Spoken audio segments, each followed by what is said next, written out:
It's time. Time to let it go. This idea swam through Sybil's mind as dust trailed her well-loved Buick down the empty desert highway. Anemic beige, only separated by size, shape, and texture, lined the path as far as the eye could see, and a hazy film coated the blue above. Baby hairs, managing to avoid the sweat-drenched clutches of her forehead, flew wildly around her flushed face. Normally, long desert drives were one of Sybil's favorite pastimes, but this particular drive had her picking at the steering wheel. Regret tugged at her. Regret for not having made an appointment to have the car's air conditioner fixed sooner. That was in 3 days. 3 days too late, she supposed, as her eyes squinted at the heat waves wriggling in the distance. The radio didn't work on the stretch of the road, and Sybil never got around to acquiring any cassette tapes to appease her car's vintage needs. This left Sybil alone to her thoughts, and vulnerable to the thoughts of another sort. She tried to think of anything. The heat, the rough patch of seat rubbing against the back of her thigh, the sweet smell of coconuts drifting through her car. But why would my car smell like coconuts? Sybil didn't know where that notion came from. She quickly shook it away. She'd been driving for 2 hours now and still had an hour to go. There was a Goodwill 12 minutes from her home, but the thought of it being so close made Sybil's chest tighten. 3 hours' distance was much safer, she decided. Looking into her rearview mirror, she was startled to see a deep red boiling beneath her cheeks. She gave her manual window crank a few turns. Dry heat flooded her car. It made her think of air gushing from an oven. With a sigh, she let her head fall back against the seat and reached for her water bottle. The corners of her mouth curled down as sickly warm water sloshed around in her stomach. She didn't know what to think about anymore. She was so tired. The best she could do was settle her concentration on the monotonous scenery. Dried beige bushes, dusty beige rocks, plains of beige sand, bushes, rocks, sand, bushes, rocks, sand, bushes, rocks, sand. Tension dropped from Sybil's shoulders, and as it did, she felt a cool, salty breeze wrap around her. Far off she heard something, a sort of swishing, then a babble, slowly, over and over. It reminded her of splashing around Baker Beach as a child. Yeah, that was it. It sounded like the beach. But no, that's impossible. It's just a silly thought. We're in the desert after all, Sybil reasoned to herself as she reluctantly pushed the idea away. Nothing was left but the unforgiving heat and pallid landscape. Well, it was there too. In the car with Sybil, that is. But she didn't want to think about it, about the box, sitting coyly beside her as if it were just a box and nothing more. She told herself she'd owned the box since she was 14, but the truth is, the box had owned her since then. It had always worked the same. When it was hungry, it would call for someone of an unredeemable nature. The box was always very clear who it called for, and was able to hunt them down within a day or two. But this time was different. Now, for the first time in 18 years, Sybil was entirely clueless to whom the box called. With the passing of 6 weeks, Sybil decided she'd have no choice but to give the box away. She knew the box left the world a better place, but she could no longer bear the maddening voices. Well, not so much voices as thoughts the box planted in her brain. Loud thoughts. Inescapable thoughts.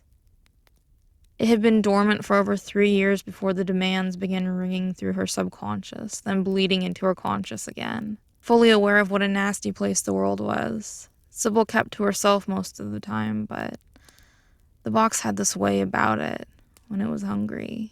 This way of pulling you from your own thoughts and holding your eyes open to the world around you. Sure, there were plenty of terrible, inconsiderate people to go around, but Not terrible enough for what the box had in store. No, that was only fitting for a special few. Funny how each one had found themselves so special without realizing how special they really were.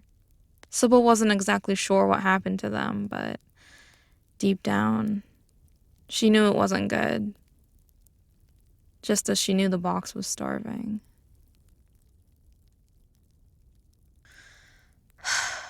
Finally here, Sybil mumbled under her breath through a sigh of relief as she pulled into the parking lot. Sybil, worried her foam flip-flops might melt against the asphalt, hurried across the parking lot into the Goodwill. Hitting that wall of cool air was the best she'd felt all day, although she had to admit, the ringing had gotten worse along her trip. Much worse. Making her way through the aisles of distinctly scented clothing, she saw there was already someone being helped at the donation desk. Standing in line, clammy fingertips moving along tigers carved deep into the box's cherry wood flesh. Sybil could only think of one thing. She had to get rid of it. The ringing was becoming unbearable, nauseating even. As she waited in line, the ringing festered in her mind. She could feel the vertigo closing in. Her eyes snagged on a hideous painting of a cartoonish dolphin jumping over a toxic orange sunset. She focused on that. It seemed to help. She was glad to be next in line. She couldn't wait for someone else to own this box. Perhaps they'd be able to find who it was searching for. The ringing graduated to buzzing matched by the flicker of fluorescent light bulbs overhead. Sybil looked around, scanning the room for who the box was craving, but she noticed no one who fit the bill. Her thoughts were abruptly interrupted by the clerk kindly calling up the next person in line. Sybil felt a certain weightlessness as she made her way toward the smiling clerk. A weightlessness which was crushed by a massive, stocky hand gripping her shoulder. "Hey, me and my boys are gonna have to hop in front of you. They're getting really cranky." Sybil turned and was met by a heavy-built torso wearing a t-shirt displaying Tweety Bird holding a bazooka with the words, "I'm the boss," stamped below. Sybil looked up to see an enormous woman towering over her just under 5-foot frame. The woman's shoebox-shaped head was turned down at Sybil, her eyes bulging from her ruddy face and her hair a dull synthetic blonde mess. In that moment, she could feel the box tugging for her to open it, begging for it. But Sybil, a fair woman, wanted to give the woman before her a chance. A chance to either prove the box wrong, or a chance to satiate the box's hunger. Sybil stepped back a few feet to regain her personal space. Seeing the woman's pile of donation items, Sybil knew she'd go mad from the buzzing and the time it took the clerk to go through all her things.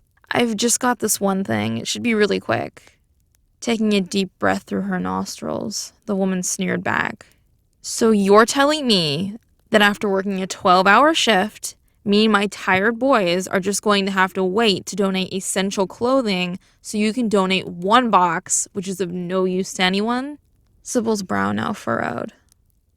"Please don't take this the wrong way, but the line is decided by who gets here first, not by the self-assessed value of one's donation. I understand you're tired. I've had a long day too. I'll go as quickly as possible. It really only should be a couple of minutes." Turning back towards the desk, Sybil could see the clerk disappear into the employees-only section of the store. "Look, I'm going next, and that's just the way it is," the woman griped while ramming her robust body past Sybil and slamming her 4 heaping bags of clothing reeking of cigarettes on the counter.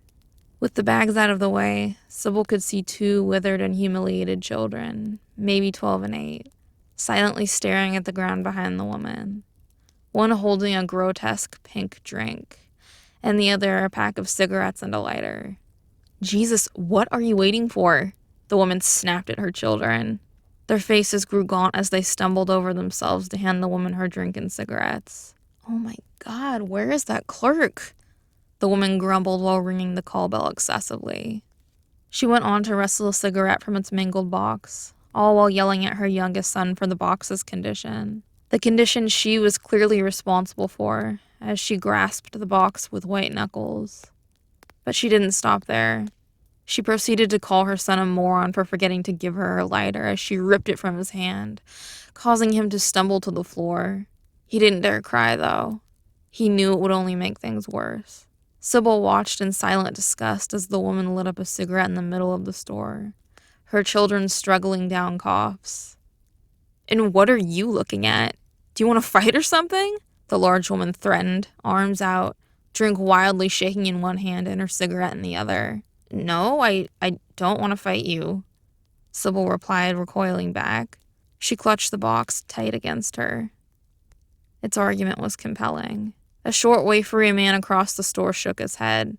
"Don't shake your head at me. I'll beat your skinny ass into the ground," she screamed across the store. In one swooping motion, she hammered her drink atop the donation desk, picked up a lavender-colored ceramic bunny the size of her fist and hurled it at the man. Luckily, the man was able to dodge the airborne bunny before it shattered on the concrete floor. The woman snatched her phone from her pocket, viciously dialing, then began speaking into it with hushed, rapid tone. "That's enough. Now just go and stop harassing everyone," the man cut in. "Are you kidding me?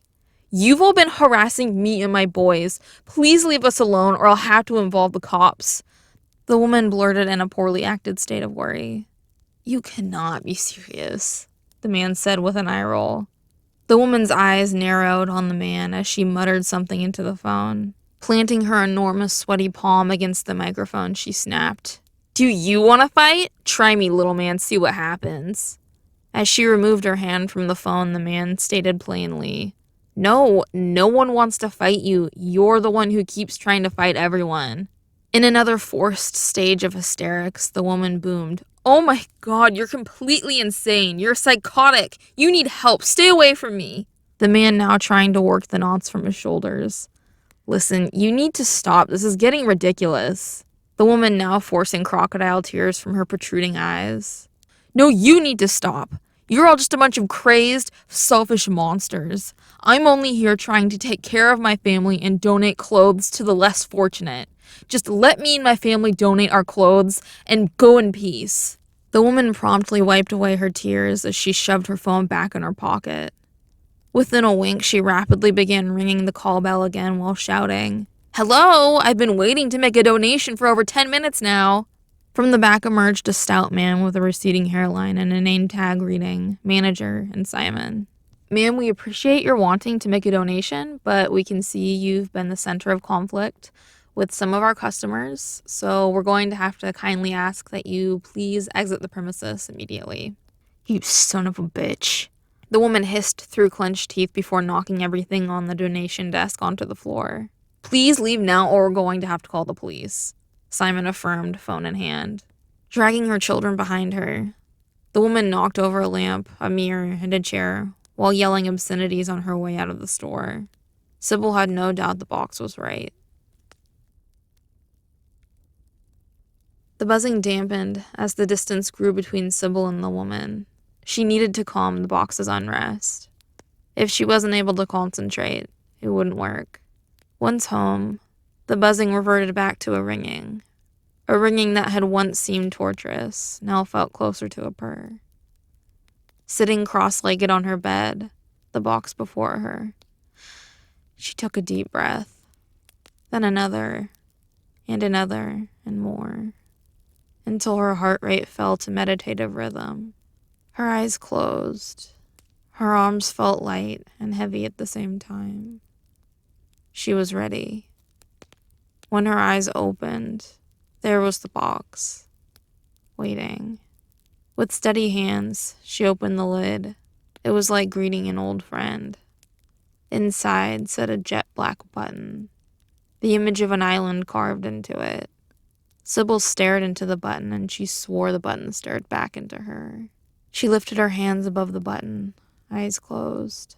Sybil thought of the nasty woman, her large mitts clamping Sybil's shoulder, the way she berated her children. Sybil thought of all the hatred the woman suffocated others with, because she was too selfish to find any other way to let it go. Sybil pictured her menacing eyes and gritted teeth. The woman's image, in essence, planted firm in her mind as her hands lowered over the button. Closer, closer, closer. until her hand grazed the top of the button. Then she pushed.